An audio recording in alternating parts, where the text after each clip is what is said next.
Tonight, government backs Tapu's $30 million Lautoka investment. Agencies map out strategy to combat money laundering. And husband cops life sentence for wife's murder.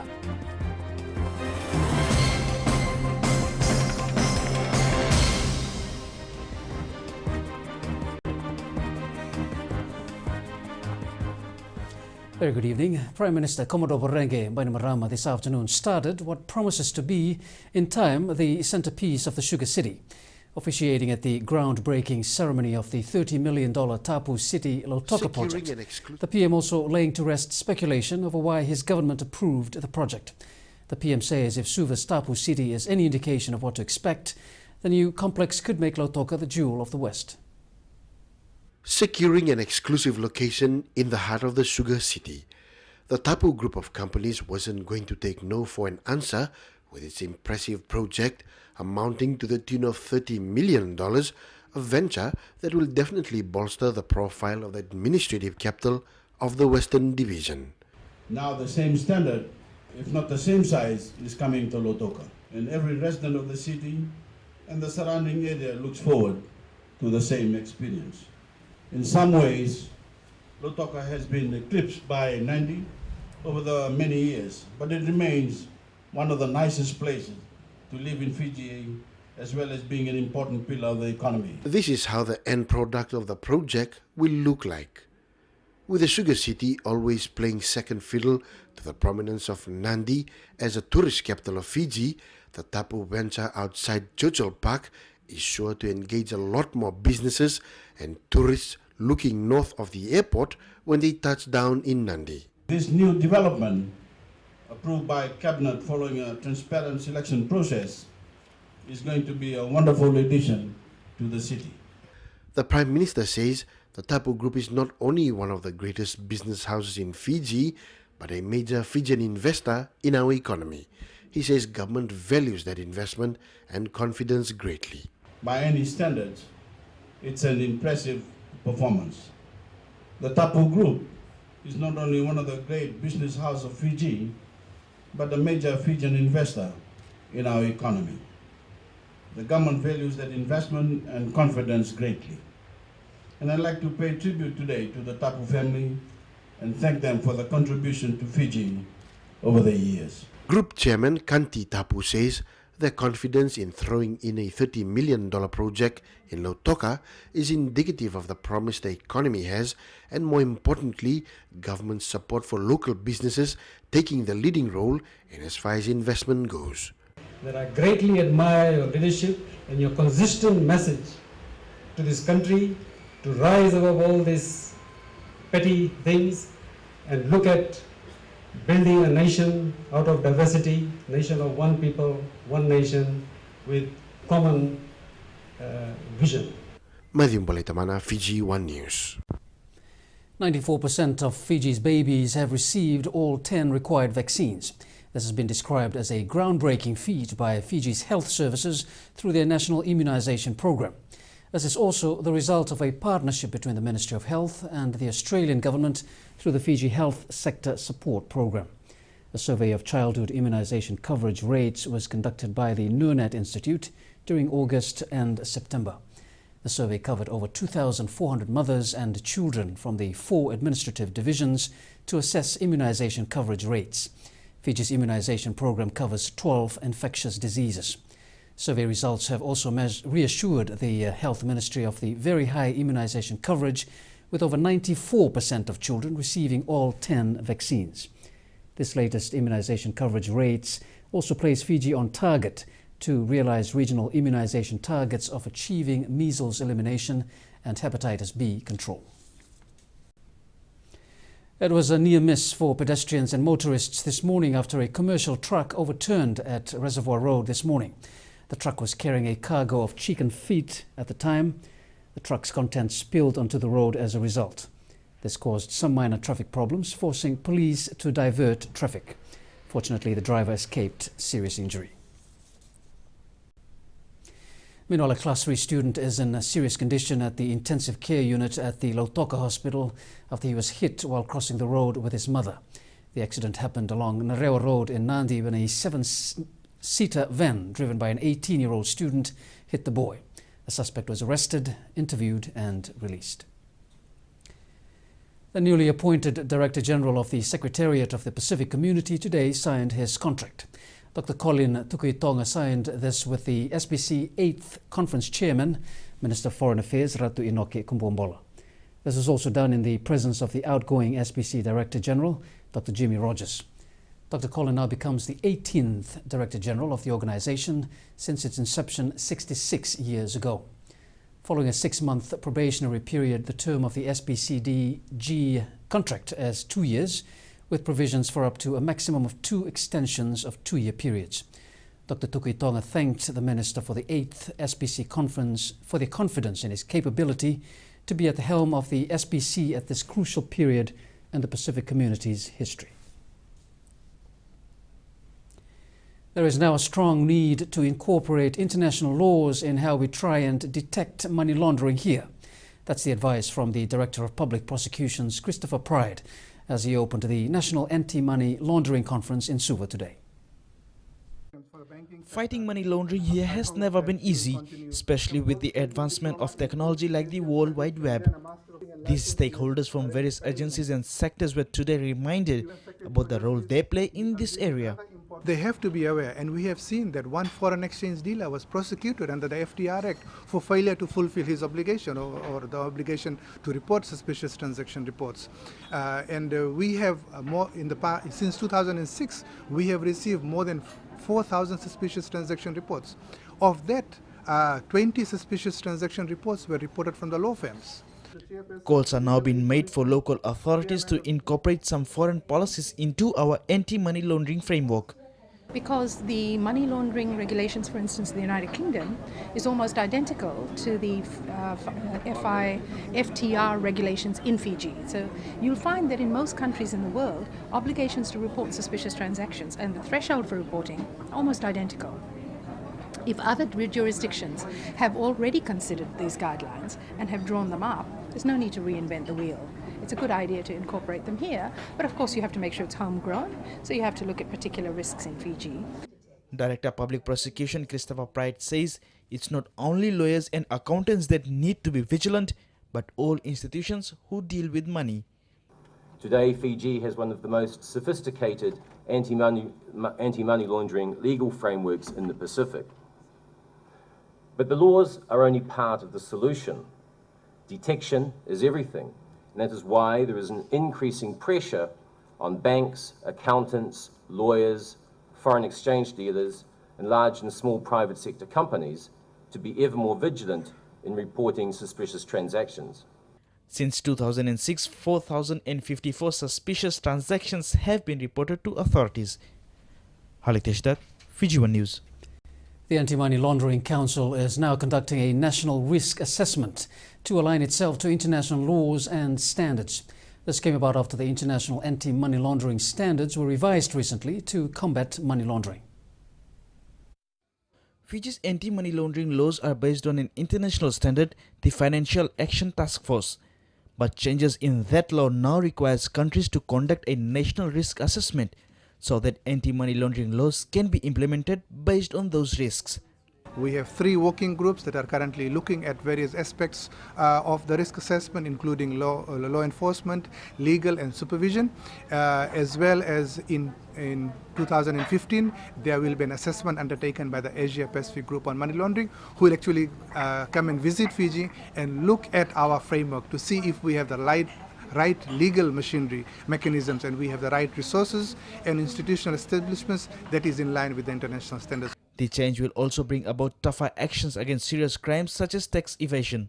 We want to also address issues on beneficial owners so that people cannot hide behind corporations and companies to conduct fraud and corruption.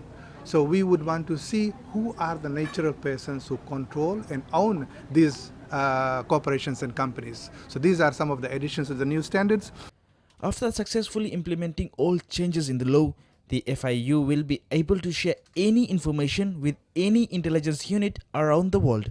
Including one of the most demanding and challenging requirements under the new standards is the ability of the law enforcement agencies to investigate complex crimes. And the standard says that the law enforcement agencies must be given the powers to, for example, intercept phones, to undertake computer analysis, to produce those records in the court as evidence. Halitesh Dutt, Fiji One News. Attorney General and Minister for Communications Ayaz Said Qayyum has reaffirmed the Bainimarama government's commitment to spreading the benefits of the digital age to all Fijians. That message was delivered at the International Telecommunications Union World Conference in Bangkok, Thailand. He says if we don't include those at the margins of society within the great innovation and the great leap forward of ICT reforms, we risk further marginalizing and the marginalized and actually create bigger disparities between our people. The Attorney General also explained that one of the problems was that in certain areas of the country, service providers consider the potential return on investment to be too low to warrant the high cost and inconvenience of building infrastructure there. To combat this, he says government will subsidize the cost of constructing infrastructure at designated locations. The second initiative will see government finalizing laws that will facilitate infrastructure sharing between service providers. This, he says, will mean that a company will be able to pay a fee to share another company's infrastructure, such as a communications tower, rather than having to build their own. In the news ahead, FNU to establish police's new forensic lab. And G77 chair lashes out at developed nations.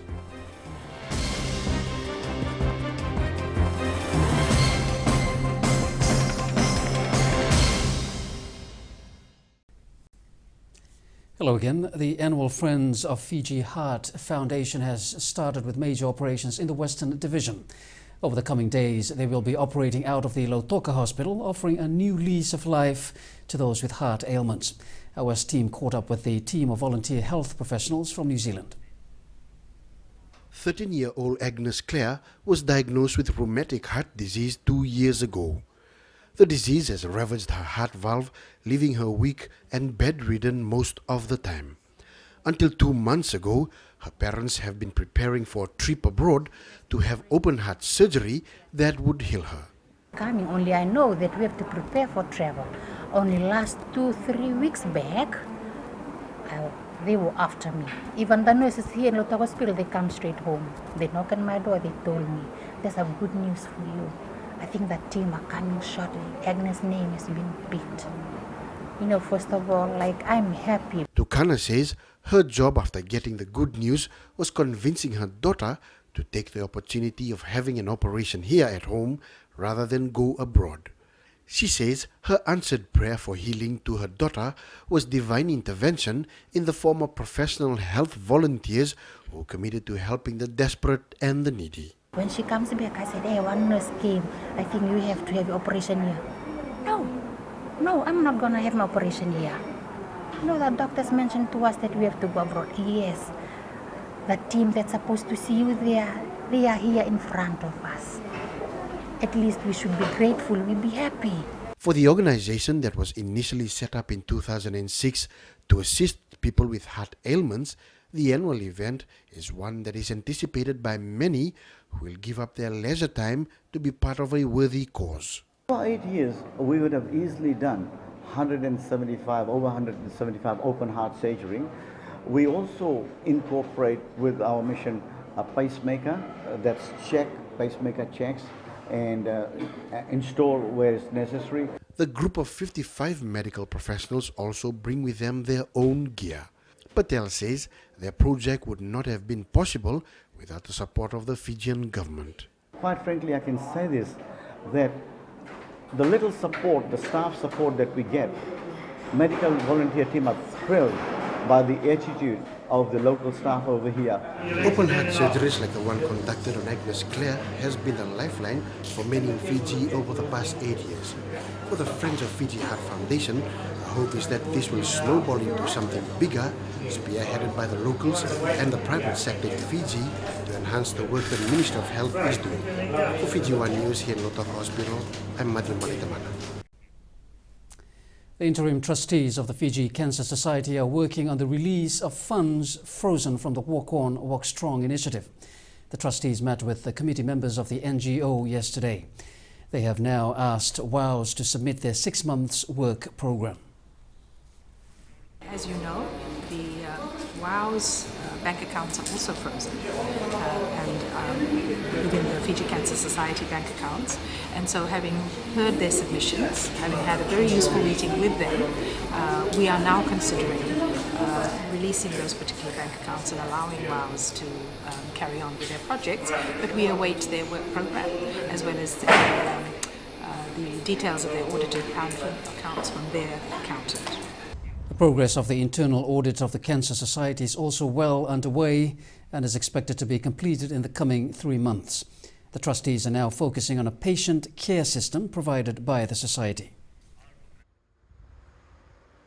One of the concerns that we have discussed is whether the Cancer Society is adequately looking at specialised care and specialised areas of cancer. For instance, whether there should be a core group supported by the Cancer Society which looks at breast cancer specifically, and another core group looking specifically at other types of cancer. The Pacific Adaptation to Climate Change Fiji has successfully identified some of our root crops that's resilient to saltwater intrusion. PAC Fiji has conducted trials at 2 different sites as they try and find crops resilient to climate change. They are now looking at the possibilities of expanding similar crop testing initiatives to other parts of the country prone to saltwater intrusion. Saltwater intrusion is becoming an issue in terms of food security. Triggered by climate change, the Pacific Adaptation is trying to address the issue. Root crops such as cassava and dalo have been trialed at 2 sites in Tailevu and Deumba. Already, there are some positive results. We have seen positive result from the dalo and also from the cassava that we have tested. And these varieties we intend to also put it on a large scale, and also to bring in some traditional varieties that were once being used by our locals, but they have been disappearing now. PAC Fiji is now focusing on next year. The 2 existing pilot sites will be used as a model to implement similar projects in other soggy places. $400,000 has been allocated for similar projects next year. Most of these wetlands were not being cultivated because of the high water level, and now it's drying up. So they need to have a systematic way of how they can fallow their land so that it will be suitable for these types of crops, not only for crops, also for vegetable farms, if they want to do vegetable farms. However, while finding a solution to food security threats, the behavior of some farmers is also a concern. Farmers, they tend to follow their own routine, but to change their routine is not easy. And hopefully when they see what's coming into the picture now on how to address this, especially in the wet soil, then they can take it on board, and so that they can have a good productive outcome of what they intend to plant in these areas. Plans are also underway to develop a fully fledged nursery at the Coronavia Research Station that will be used as a seed bank. Haliteshtat, Fiji One News. Permanent secretaries and senior officials of key government ministries today underwent a gender competent and leadership training. With women making up a large chunk of our sizable portion of public service, the aim was to train top executives on ways to implement and practice gender equity within the public service workforce. In a workforce of 30,000 employees, women make up a sizable 51% of our public service. But at the senior level, they remain underrepresented. It is only a difference when it comes to certain positions where we have found that women are less represented in the senior roles. But by and large, the proportion of women to males in the public service is quite comparable. Fiji's Goodwill Ambassador for Women and Children, Nazat Shamim, says gender equality is about gender competence in the way public service conducts itself. We're in 2013 now. It's been a long time since women have entered the workforce, and in 2013, when you don't have many women at senior levels in public service, that indicates to me an inherent gender inequality in recruitment and promotion processes. The Public Service Commission admits it usually receives complaints on gender inequality, but very rarely. We do random audit checks and do random audits in collaboration with those permanent secretaries, and come up with findings which get reported back to the ministries. So it's a work in progress type of attitude, and it all happens progressively. Laws in place such as Public Service Act and Employment Relations Promulgation have helped protect against gender inequality, but there is still room for improvements. I believe there are still the issues that we need to, and that is really one of the rationales why we're having the permanent secretaries in this meeting, so that they are actually made aware of what are the manifestations of gender inequality, and they can address it appropriately within their ministries. The training was organized by the Ministry of Social Welfare. Halitesh Dutt, Fiji One News. Attorney General and Minister for Communications Said Qayyum is representing Fiji at back-to-back international telecommunications conferences in Bangkok this week. The first is the Connect Asia Pacific Conference, which started yesterday. After that, he also attends the ITU Telecom World Conference, which starts today. He is expected to outline the Bainimarama government's reforms of the ICT sector, which have won international acclaim for delivering services and infrastructure to the Fijian people. Said Qayyum said before his departure that this was a particularly exciting time for ICT development in Fiji. He said the recent budget announcement of free primary and secondary education, together with the loan scheme for tertiary education, means that more money than ever before will be pumped into the education sector, allowing schools and universities to invest more in ICT equipment and training. Our presence is being felt at the 19th United Nations Conference of the Parties' Climate Change Talks in Poland.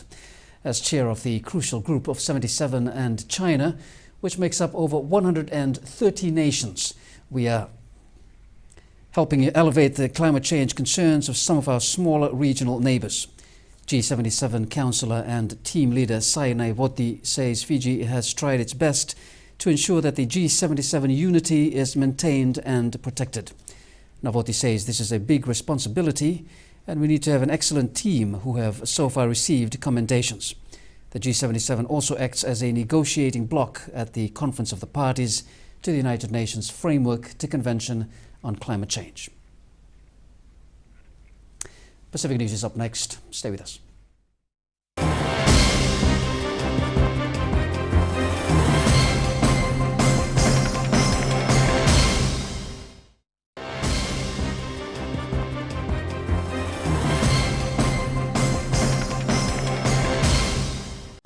Government's volunteer scheme continues to expand across the region. Today, the Public Service Commission and Foreign Affairs signed an agreement with their counterparts from Timor-Leste. This will see the PSC providing much-needed skills in areas of relevant need in Timor-Leste. So far, government has sent some of our experienced retired teachers to Pacific states, such as the Marshall Islands. The visiting Timor-Leste government delegation says, given Fiji's past experience as peacekeepers in their country, the volunteer scheme should be a success. Agreement Fiji will be able to send experienced workers to contribute to your country's economic and social development. This is a partnership program wherein the cost will be shared between the two countries. Based on the experience of the past, when we have the Fijian peacekeepers in Timor-Leste, we are closer to the Fijian peacekeepers than the other ones. So I'm sure that the volunteers will have the same relationship with our people in Timor-Leste. The Cook Islands delegation attending the 19th UN Conference of the Parties Global Conference in Poland are making their presence felt. Cook Islands Director of Climate Change, Anna Tira, says the meeting is very important for them, especially after hearing from some of their northern islands that they are already experiencing the impacts of climate change through coastal erosion resulting in land loss. She says if people ask why they're in Warsaw at this meeting, they can explain that they are there to seek a global agreement so that their people can continue living on their islands.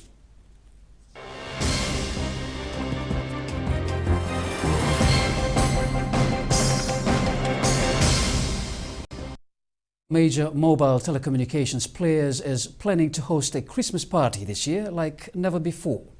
With the launch of its Christmas song, Digicel says this year their focus is centered around the importance of families.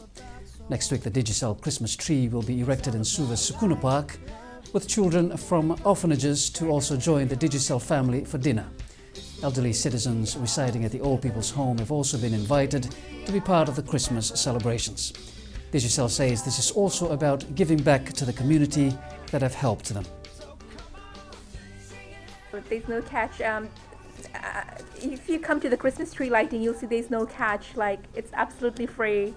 It's just celebrating because Digicel in Fiji has a lot to be thankful for. And we are thankful to our customers for supporting us. It's been a fantastic year for us. And this is a perfect time to share the spirit with everybody.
And William is next with sport, and the FRU are thinking of lodging an official complaint to IRB. That's right, Willie. The 5 yellow cards that were dished last weekend, the Flying Fijians, hard to swallow for FRU. More on that coming up later. Also ahead, Fiji Sevens to field team at the Youth Olympics.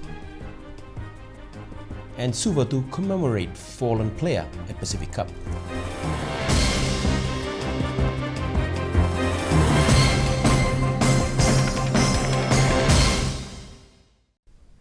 Welcome back. The Fiji Rugby Union are considering taking Welsh referee Leighton Hodges to task following his record dismissal of our players against Italy last weekend. Hodges dished out a record 5 yellow cards to the Flying Fijians on their way to a 37-31 test defeat to Italy. The South Pacific Islanders were briefly reduced to 11 men in 8 crazy first half minutes when 4 of their players were sent to the sin bin. No rugby union is happy with 5 yellow cards. No rugby union in the world.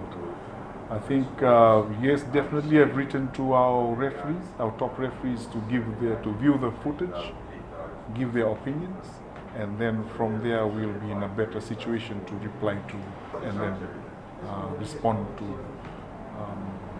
IRB on the concerns raised.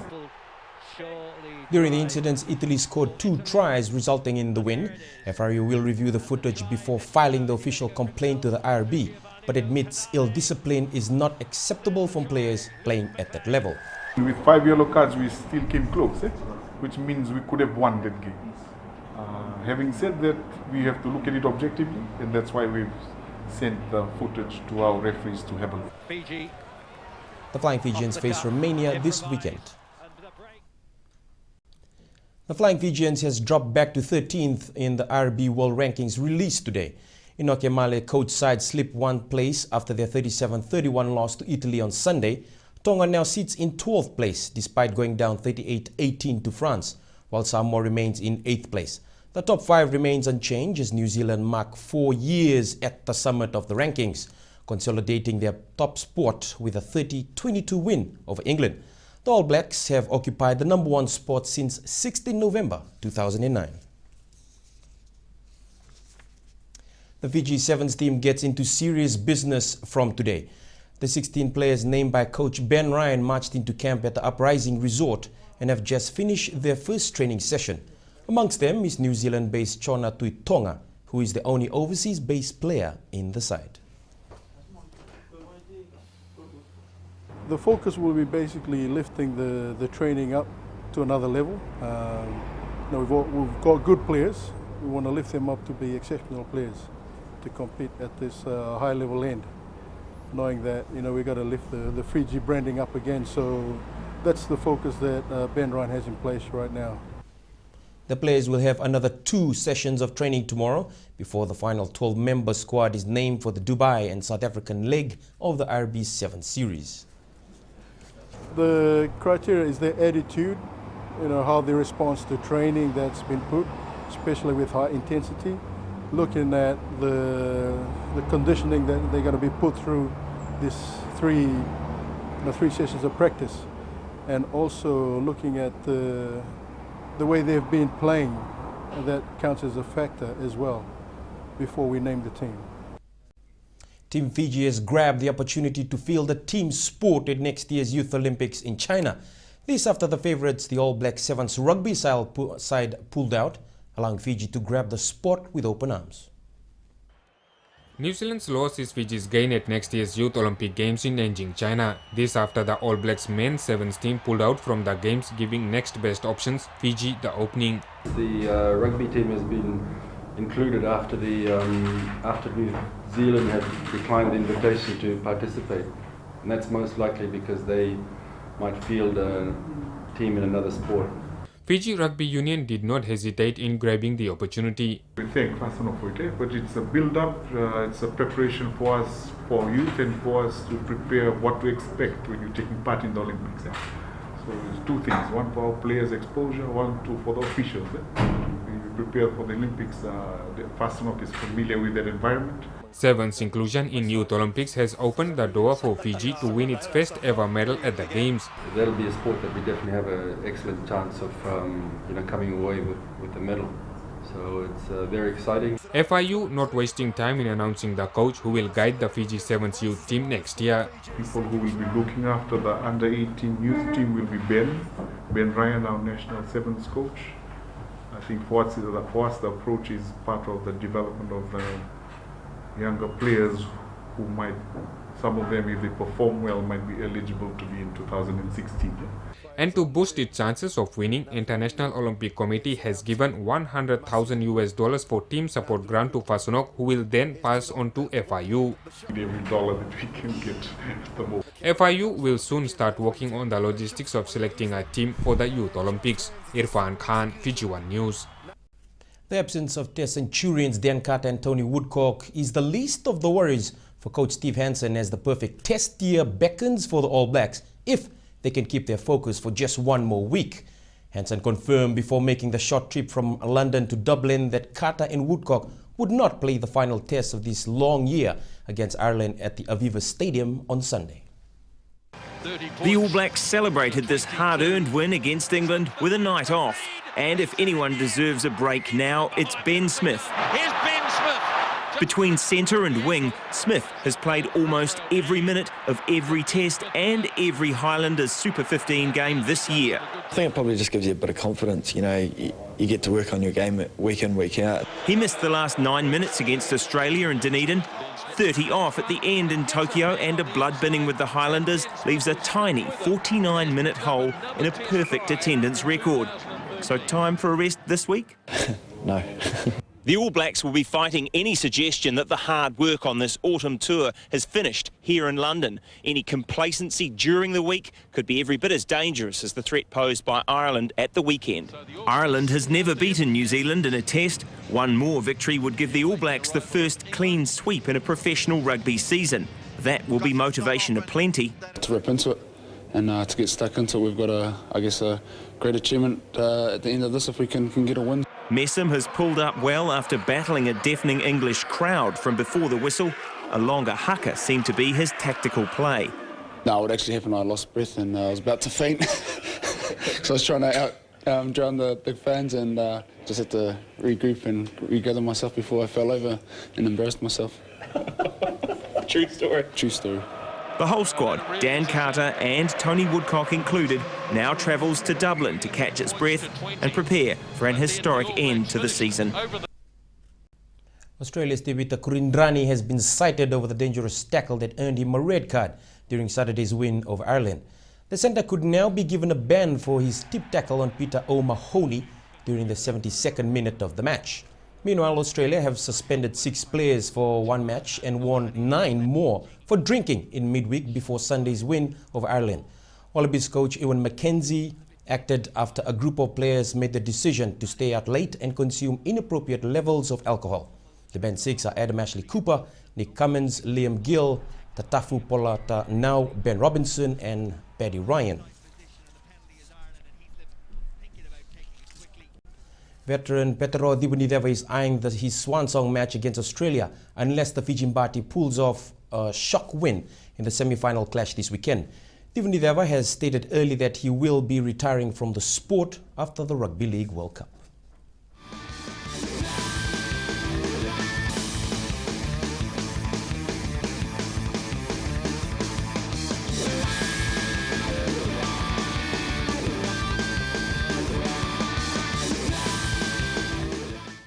Petero Dibunideva is finally ready to hang up his boots for good, but not before one final and fitting challenge. I knew I was going to be playing in the World Cup sort of part way through the season. I guess be the last time I throw the boots on and just enjoy every night. Former Australia international is relishing the prospect of a big finish to his career when Fiji Mbati lines up against the Kangaroos in the Rugby League World Cup semi-final this weekend. I think in 2008 it was a performance that was unexpected, how well the Fiji Mbati did, but I think very much so for this tournament we had an idea of where we wanted to be, and we knew the football that we were capable of playing, and it was about living up to our own expectations. The 37-year-old prop, who will bring the curtains down on his career, is expecting to bow out on a high and is hoping the Fijians can pull off a shock win at Old Trafford. We're definitely heading in the right direction to showing the world, the rugby league world especially, what that Fiji is quite capable of holding their own. His statements fully backed by teammates who consider him as the father of rugby league. He's the most humble person off the field, and maybe that's everyone. I've never heard anyone have a bad word to say about him, and if we can take a leaf out of his book, we'll go a long way. Since coming back from retirement in 2012, the most kept forward with 45 appearances for Australia, is adamant his journey will end at the tournament in the UK and Ireland. Irfan Khan, Fiji One News. Fiji Football Association is expected to kick off the new National League season by end of this month. The league competition was scheduled to start earlier this month but was postponed due to administrative reasons. Meanwhile, Fiji FA CEO Bob Kumar and competitions manager Amitesh Pal have been attending the OFC seminar, which dealt with how to strengthen National League and other competitions. Participants from Oceania regions were part of the seminar, which ended on the weekend. It has been gaining up momentum over the years, and now that with the OFC Champions League being in the focus, there's a lot of competition back home, and it has become a great challenge for the participating clubs. So I want to definitely go back from here with some ideas as to how we can strengthen and make the league even more competitive, more strong, so that when our teams qualify for the FIFA playoff, they go as a strong team. Suva football team will not take the Pacific Cup tournament in Auckland lightly. The side left for New Zealand today knowing the importance of winning the tournament, especially for one player who couldn't make the trip. Suva football team departed for New Zealand this morning with a positive mindset of doing well in the Pacific Cup tournament. So far we have been preparing well and looking forward for this Pacific Cup. This will be the second time for the capital city side to compete in the tournament. This year, they have a special reason to win the tournament after losing their midfielder Lovnil Pratap, who passed away last week. I think we'll dedicate this tournament on him because he was a player, and we also went to his funeral. This is what the boys have said, they want to dedicate this tournament. But the going could be tough for the side. They've been drawn in a tough pool with champions Nandi, Sydney and Auckland Nandi. The side left with only 15 players, knowing the strength of the tournament in New Zealand. Competition, if you look at the competition, it is quite competitive now. It's not what they used to have before. And if you're looking at both the pools, there are some very good teams with some good players. So competition will be really competitive. Apart from Suva, Ba, Nandi and Lambasa are other local teams in the 5-day tournament which gets underway at Bill McKinley Park in Auckland tomorrow. Irfan Khan, Fiji One News. And that's Sport, Billy. Thanks, William. Stay with us for World News from our global news partner CNN after the break.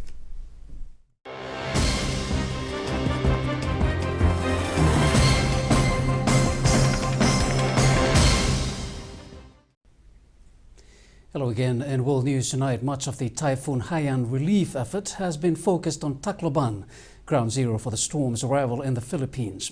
The CNN's Anna Corin reports. Under dark, gloomy skies, another C-130 comes into land at the epicenter of the worst natural disaster to hit the Philippines. The Royal Australian Air Force dropping off another load of supplies and humanitarian workers in Tacloban, one of dozens of countries that has come to help. On the tarmac, piles of aid stack up as more aircraft fly in. It's chaotic, but every day we're improving. Every day the logistical systems are getting more refined, and we're really seeing a lot of in and out at the warehouse. So things aren't sitting here. They're really going out to affected communities. While in the terminal, thousands converge, desperate to jump on any flight to escape this living hell. I just don't know what to do right now. All I can think about is my daughters, and there I just have to save them first. But not everyone is leaving. As we travel along the road from the airport, life continues amongst the debris and devastation. Lining up for their rations of water, rice and sardines, their resilience shines through. I'm happy. So other country help us. We're very much thankful to the other country who are helping us. Thank you very, very much.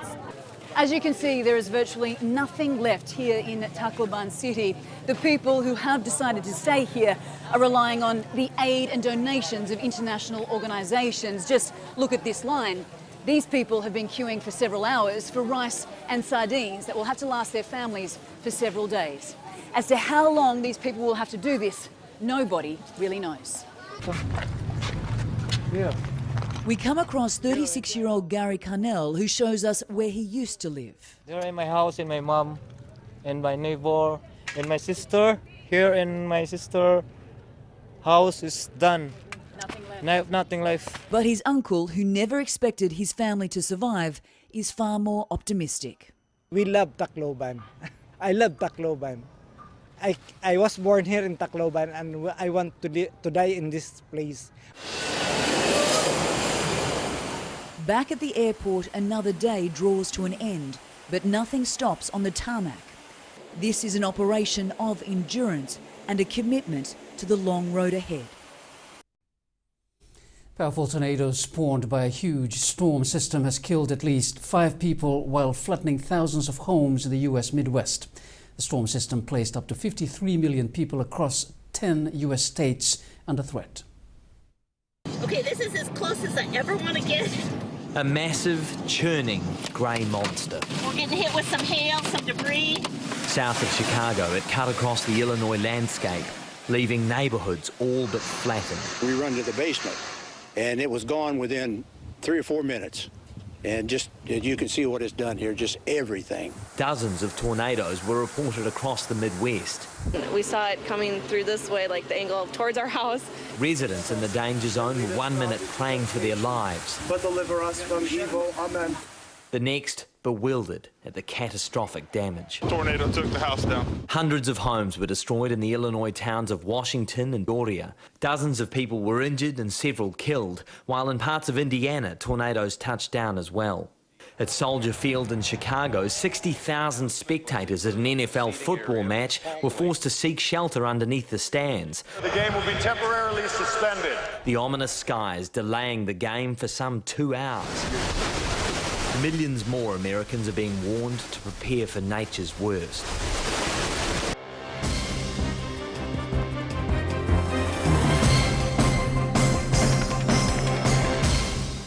Isolated showers and thunderstorms were experienced, especially in the afternoon. A trough of low pressure lies over New Caledonia and is gradually moving eastwards. Meanwhile, an easterly wind flow prevails over most of the southwest Pacific countries.